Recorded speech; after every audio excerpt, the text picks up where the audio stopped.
Ẹ kú dédé àsìkò gbogbo tí ẹ ti ń gbọ́ mi lé lóko tàbí lẹ́yìn òde. Ẹ jẹ́ kí a gbàdúrà. Bàbá wa, olùfẹ́ wa, àwọn alátìlẹ́yìn ibi ìpamọ́ wa, aláàánú wa, ọba tó fi àánú gbé wa ró, fi àánú pa wá mọ́. Àgbà fún ojú rere àti àánú tí a rí gbà ó, tí a fi rí ọjọ́ ajé mìíràn nínú oṣù kẹjọ. Ògo ní forúkọ yín nítorí ọ̀rọ̀ ìbùkún, ìtẹ̀síwájú, ìgbéga ńlá yóò wá sí ojú ọ̀nà wa ní ọ̀sẹ̀ yìí, ní oṣù yìí àti ní ọdún yìí, ní orúkọ Jésù. Ọ̀rọ̀ tí a ó sì gbọ́ lẹ́ni yóò ṣe ayé ọkàn àti ara wa ní rere, yóò sì so rere fún wa. A ó jẹ́ olùgbọ́ àti olùṣe ọ̀rọ̀ náà nítorí tí a gbàdúrà lórúkọ Jésù Kristi Olúwa. Àmín. Irú ọ̀run ṣíṣí tí a ti ọwọ́ olùṣọ́ àgùntàn yín náà pàdé Jàre Adébóyè kọ. Èní ọjọ́ ajé ọjọ́ kejìdínlógún oṣù kẹjọ. Àkòrí tí a ó gbé yẹ̀wò ní èní sọ wípé ó lè kún sí apá kìíní, ó lè kún sí apá kìíní. A mú àkọ́sórí wa nínú ìwé Lúùkù orí kìíní ẹsẹ̀ ìkẹtàléníàádọ́ta. Lúùkù orí kìíní ẹsẹ̀ ìkẹtàléláàádọ́ta. Ó sì fi ohun tí ó dára kún àwọn tí ebi ń pa, ó sì rán àwọn ọlọ́rọ̀ padà ní ọwọ́ òfo.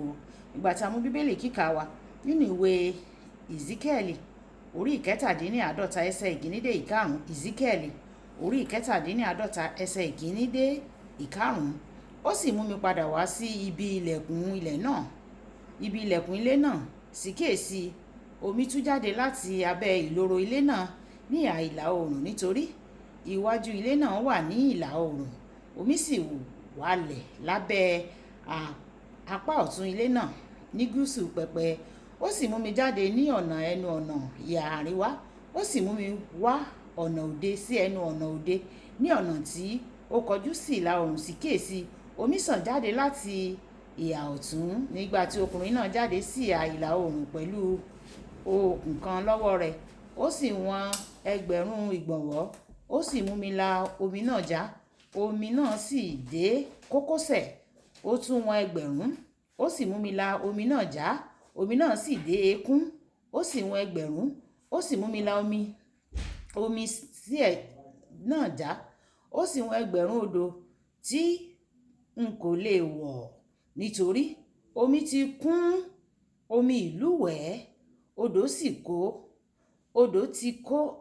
ti kó wọn ṣe rékọjá. Odò náà sì ti kún rékọjá. Wàyí ẹ tẹ́tí bẹ̀rẹ̀ jẹ́ láti gbọ́ ohun tí olùṣọ́ àgùntàn yín náà kọ Adéjàre Adébóyè ní fún wa ní èní ọjọ́ ajé. Ní ìwọ̀n ọjọ́ díẹ̀ sẹ́yìn, mo ti ń sọ̀rọ̀ nípa bí a ṣe lè kún fún ìfàmì òróró yàn. Lónìí màá sọ̀rọ̀ nípa gbèdéke ìwọ̀n tí o lè kún dé fún ìfàmì òróró yàn àti tí bátìrì ẹ̀mí rẹ ṣe lè múnádóko tó. Gẹ́gẹ́ bí onígbàgbọ́, gbogbo wa ni a ní ẹ̀mí mímọ́, ṣùgbọ́n ẹnìkan lè kún fún ìfàmì òróró yàn ju ẹlòmíràn lọ. Èyí ni ìdí tí oríṣiríṣi kìrìsìtẹ́nì fi ní oríṣiríṣi ìpele àṣẹ nínú ẹ̀mí.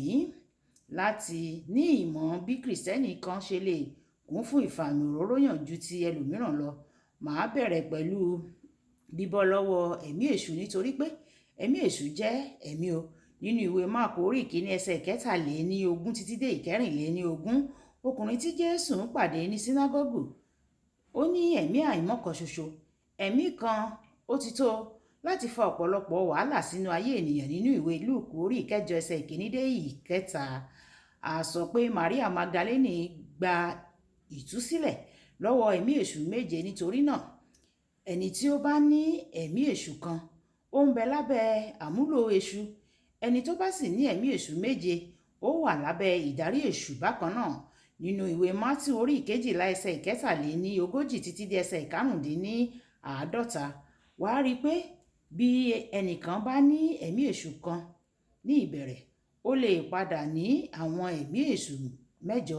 Nítorí tí Jésù bá sọ pé tí ẹ̀mí àìmọ́ kan bá lọ kúrò ní ara ẹnìkan, ó máa lọ wá ibi tí ó ti lè sinmi. Tí ó bá rí i pé tí kò bá ti wá rí ibì kankan wàyí ó máa padà sí ilé rẹ̀ ti àtijọ́. Tí ibẹ̀ bá wá ṣófo, a máa pe àwọn ẹ̀mí èṣù méje mìíràn wọlé láti gbé pẹ̀lú rẹ̀, tó fi jẹ́ pé ipò ẹni náà yóò wá burú ju ti àtẹ̀yìnwá lọ. Bákan náà, tí o bá ka Máàkù orí ìkarùn ẹsẹ̀ ìkíní dé ìkarùndógún, o máa rí i pé ọkàn ènìyàn ní agbára tó pọ̀ láti gba ẹ̀mí èṣù. Ọkùnrin alárùn ọpọlọ ará Gàdárà, ó ní líjọ́ọ̀nì ẹ̀mí èṣù. Àwọn ọ̀mọ̀wé nínú Bíbélì sọ pé ó máa jẹ́ déédéé 6,000 ẹ̀mí. Bí ọkùnrin kan bá lè ní 6,000 ẹ̀mí ní ìgbà náà, ó sì ní ààyè tó tó láti tún gba ìfàmì òróró yàn tó pọ̀ sí i. Ibi kíkà wa tòní ó fi hàn pé ó ṣeé ṣe fún Kìrìsìtẹ́nì láti jinlẹ̀ dáradára sí i nínú Ọlọ́run. Ọ̀pọ̀lọpọ̀ nǹkan ó sì wà nínú Ọlọ́run fún àwọn tó ń pòǹgbẹ nínú ẹ̀mí. Fún gbogbo ẹgbẹ̀rún ìwọ̀n ìrìn tí a ṣe nínú ẹ̀mí, ọ̀nà sì ti jìn fún ibi tí à ń lọ. Fún gbogbo ìpele gíga nínú ẹ̀mí tí a bá gùn, ó sì tún ní ọ̀pọ̀ nǹkan tí o tún lè ní. Ìdí nìyí tí o fi gbọ́dọ̀ máa wà ní ipò ìpòǹgbẹ, nítorí pé Ọlọ́run máa kún ọ sí yóò máa tẹ́ àwọn tó ń pòǹgbẹ nìkan lọ́rùn.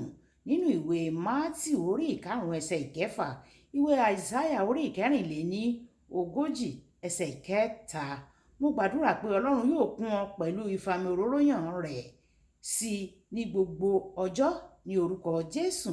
Kókó ọ̀rọ̀: láì náání ìfàmì òróró yàn tí o ní, o sì ní ààyè fún díẹ̀ sí i. Ẹ̀já sọ pé bàbá mi, Olúwa kún mi ní ìfàmì òróró yàn sí ju tàtẹ̀yìnwá lọ. Kò ní fi ṣe ìpele tí mo wà nínú ẹ̀mí o. Mú mi dàgbà sí kí o fi ìfàmì òróró yàn tún yàn mí sí ìfàmì òróró yàn ojoojúmọ́. Bẹ́ẹ̀ ló máa rí o ní orúkọ Jésù Kristi Olúwa wa. Àmín. Olúbùkọ́lá Ayako ní orúkọ mi. Ẹ máa bá mi like, ẹ máa share, ẹ máa comment nípa ẹ̀ kí àwọn ènìyàn kan lè jẹ àǹfààní ọ̀run ṣíṣí Yorùbá. Ó dàbọ̀.